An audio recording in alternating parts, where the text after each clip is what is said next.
ప్రభుత్వ శాఖల్లో ఏళ్ల తరబడి సేవలు అందిస్తున్న కాంట్రాక్ట్ అవుట్సోర్సింగ్ ఉద్యోగులు కార్మికులు అందరినీ సర్వీస్ ప్రతిపాదికన పర్మనెంట్ చేయాలని సిఐటియు నాయకులు డిమాండ్ చేశారు. సిఐటియు నగర convener Malaka Venkataramana, co convener Palivela వీరబాబులు మీడియాతో మాట్లాడుతూ విద్య, వైద్యం, మున్సిపల్ పంచాయతీ సమస్యలలో ఎక్కువగా కాంట్రాక్ట్ అవుట్సోర్సింగ్ ఉద్యోగులు కార్మికులు సేవలు అందిస్తున్నారని, ప్రభుత్వ శాఖల్లో కాంట్రాక్ట్ అవుట్సోర్సింగ్ ఉద్యోగులందరినీ పర్మనెంట్ చేయాలని కోరుతూ ఈ నెల 30వ తేదీ సోమవారం చలో కలెక్టరేట్ కు పిలుపునివ్వడం జరిగిందని వారు పేర్కొన్నారు. ప్రభుత్వ ఆఫీసులకు ఉద్యోగానికి ఎందుకు వస్తారు? తమ ఉద్యోగానికి భద్రత ఉంటుందని, ఏదైనా జరగరానిది జరిగితే తన కుటుంబానికి ఒక భరోసా, ఒక ఉపాధి, ఒక పరిహారం ఉంటుందని. ఈరోజు కాంట్రాక్ట్ అవుట్సోర్సింగ్ ఉద్యోగులు ఎవరైనా మరణిస్తే ఎంత దయనీయమైన పరిస్థితి అంటే వారి కుటుంబ సభ్యులకు ఉద్యోగం ఇవ్వడానికి ఏ జీవో కూడా లేదు. ఎక్కడైనా ఉద్యమం చేయడమో, ఉన్నతాధికారులు మానవతా దృక్పథంతో స్పందిస్తే కుటుంబ సభ్యులకు ఉద్యోగం పరిహారం ఇవ్వడం జరుగుతుంది తప్ప సాధారణంగా పర్మనెంట్ ఎంప్లాయీస్కి ఉన్నట్టుగా కంపాషనేట్ అపాయింట్మెంట్ కూడా లేదు. ఏదైనా తప్పు చేస్తే షోకాజ్ నోటీస్ కానీ లేదా సస్పెండ్ చేసి విచారణ చేయడం కానీ లేదు, మొత్తంగా ఉద్యోగం నుంచి తొలగించేస్తున్నారు. ప్రైవేట్ కంపెనీల్లో కూడా కొంతకాలం పనిచేసిన తర్వాత ఆ కార్మికుడిని పర్మనెంట్ ఉద్యోగిగా, కంపెనీ ఉద్యోగిగా తీసుకుంటారు. అనేక రకమైన బెనిఫిట్స్ కల్పిస్తుంటారు.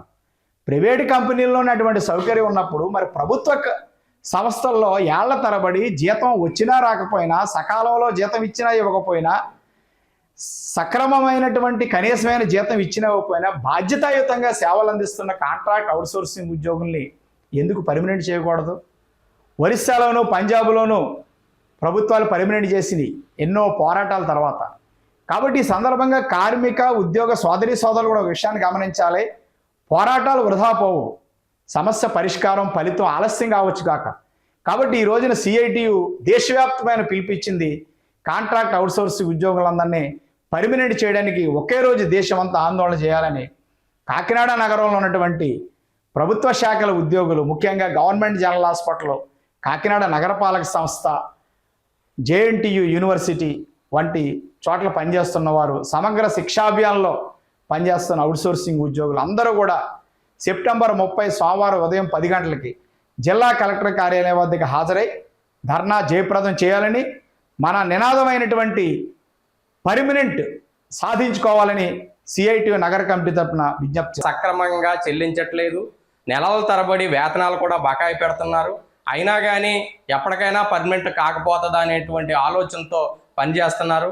వాస్తవానికి సుప్రీంకోర్టు ఆర్డర్ ప్రకారం సమాన పనికి పర్మనెంట్ వర్కర్ ఏదైతే పని చేస్తున్నాడో అదే పనిని కాంట్రాక్ట్ వర్కర్ కూడా పనిచేస్తున్నాడు. కాబట్టి ఆ వర్కర్కి సమాన వేతనం పర్మనెంట్ కార్మికుడితో ఇచ్చినటువంటి సమాన వేతనాన్ని కాంట్రాక్ట్ కార్మికులు కూడా, అవుట్సోర్సింగ్ కార్మికులు కూడా ఇవ్వాలని సుప్రీంకోర్టు తీర్పు ఇచ్చింది. కానీ ఆ తీర్పును కూడా ఏ రాష్ట్ర ప్రభుత్వం కానీ ప్రభుత్వ యంత్రాంగం కానీ అమలు చేస్తున్నటువంటి పరిస్థితి లేదు.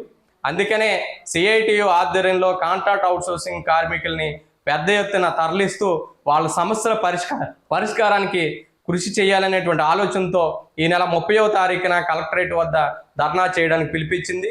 ఈ పిలుపుని కాంట్రాక్ట్ అవుట్సోర్సింగ్ కార్మికులందరూ కూడా అందుకుని కలెక్టరేట్కి పెద్ద ఎత్తున తరలి రావాలని కోరుతున్నాం. అదేవిధంగా పరిశ్రమల్లో పనిచేస్తున్నటువంటి కార్మికులు ఏళ్ల తరబడి పనిచేస్తున్నారు. వీళ్ళకు కూడా చాలని వేతనంతో పనిచేస్తున్నారు. పరిశ్రమల్లో ఎక్కడ కూడా ఏ పరిశ్రమల్లో భద్రత అనేది లేదు.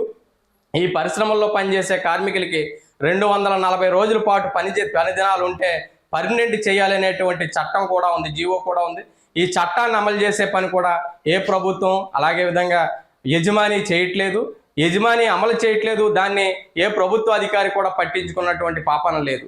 అందుకని పరిశ్రమల్లో పనిచేసే కాంట్రాక్ట్ అవుట్సోర్సింగ్ కార్మికులు కూడా పెద్ద ఎత్తున కలెక్టరేట్కి ఈ నెల 30వ తారీఖున జరిగే కలెక్టరేట్కి తరలి రావాలని కోరుతూ ఉన్నాం. అదేవిధంగా పిఎఫ్పిఎస్ఐ అమలు కోసం, పర్మనెంట్ కోసం తరలి వచ్చి జయప్రదం చేస్తారని సిఐటియు కాకినాడ నగర కమిటీ తరఫున విజ్ఞప్తి చేస్తారు.